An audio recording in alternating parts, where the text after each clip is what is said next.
The Hannibal Directive. It's been in the news lately, but what is it? The Hannibal Directive, also translated as the Hannibal Procedure, is the name of a controversial procedure used by Israeli defense forces to prevent the capture of Israeli soldiers by enemy forces. According to one version, it says that the kidnapping must be stopped by all means, even at the price of striking and harming our own forces. And it has been alleged that on the 7th of October, this directive was put into place. The full text of the directive was never published, and until 2003 the military censorship forbade any discussion of the subject in the press, and the directive has been changed several times.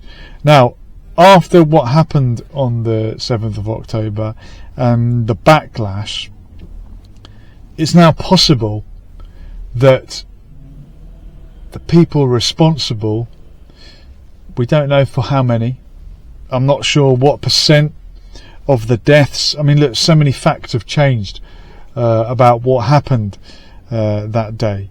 But how many of the deaths were the result of the invasion, the incursion? How many of the deaths were the result of this backlash? Some commentators have argued that the Hannibal Directive was applied on the 7th of October when the IDF fired on Israeli civilian hostages while they were being driven by Hamas militants into Gaza. This would be the first time in the history of the conflict that a Palestinian kidnapping and subsequent IDF Hannibal reaction included Israeli civilians. So initially this directive was meant to be preventing soldiers from being kidnapped. It's possible that it was used on the 7th of October last year to prevent the capture of civilians from the kibbutz. They were at that party, weren't they? That festival. An investigation by Haaretz in July 2024 concluded that the directive had been used on several occasions that day, starting with a 7:18 a.m. order for the situation at Erez border crossing. Right. Did you know what the Hannibal Directive was? Have you heard of it before? And if you're one of these staunch Israel defenders, supporters, how do you feel about that?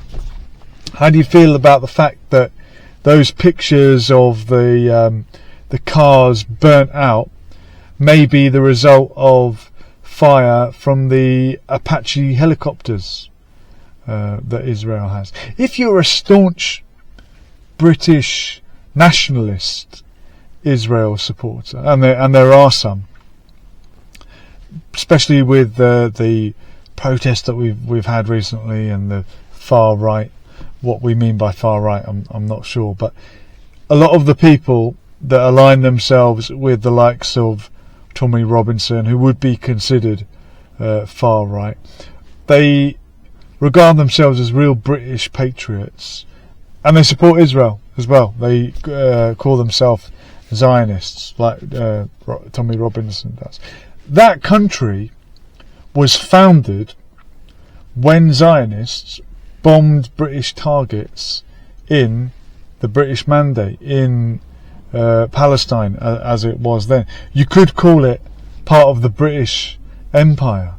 The British Mandate in Palestine, there's actually remnants of that time still visible in Palestine. You can see the old red post box with the royal emblem on them from the time when this was under British rule. And the new Israeli state was bombed into existence by terrorists who attacked British targets. How can you be a British patriot and celebrate the country that gained its independence by bombing you? Then again, a lot of British patriots stand with America, don't they? And America fought for independence from the United Kingdom, as did Ireland, the Republic of Ireland. It's interesting. Not many British patriots, so-called, will fly the Irish flag or have any kind of sympathy for Irish republicanism, but the early Zionists did.